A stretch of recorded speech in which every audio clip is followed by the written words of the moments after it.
नमस्कार मित्रांनो, तुम्ही जर गाडीने सातत्याने प्रवास करत असाल तर तुमच्या गाडीमध्ये एक ॲडिशनल गोष्ट ठेवा. आता ही आमचे मित्र गोरक्ष यांची स्कोडा कंपनीची कुशाक गाडी आहे, आमचे गोरक्ष दादा. तर त्यांनी काय केलं आहे, भरपूर प्रवास करावा लागतो म्हणून गाडीमध्ये हे एक इन्स्ट्रुमेंट ठेवलं आहे.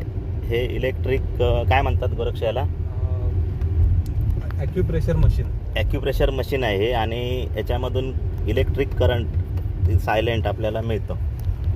आपल्या बॉडीचं ब्लड सर्क्युलेशन वगैरे या गोष्टींची सुधारणा होण्यासाठी. आता मी हे चालू केलं आहे आणि एक मला झेपेल तेवढा करंट ठेवला आहे. तो वाढवू पण शकतो, असं दाखवतो तुम्हाला.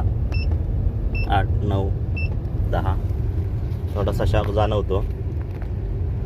जर आपल्या पायामध्ये किंवा शरीरामध्ये कुठे दुख असेल तर त्या बाजूला तो कमी करंट जाणवतो. डाव्या बाजूचा पाय माझा आता फ्रॅक्चर आहे तर तिथे थोडा कमी जाणवतो आहे आणि उजव्या बाजूला पुरेसा जाणवतो आहे. तर जे मंडळी असे प्रवास भरपूर करतात त्याने फावल्या वेळामध्ये हे अशा पद्धतीचं ॲडिशनल आपले उपाय म्हणून अशी मशीन एक ठेवायला गाडीत हरकत नाही. दादा किती रुपये किंमत याची अंदाजे? ह्याची साधारणतः 16,500 किंमत आहे. 16,500 रुपये किंमत आहे, पण एक उपयोगाची वस्तू आहे. धन्यवाद मित्रांनो.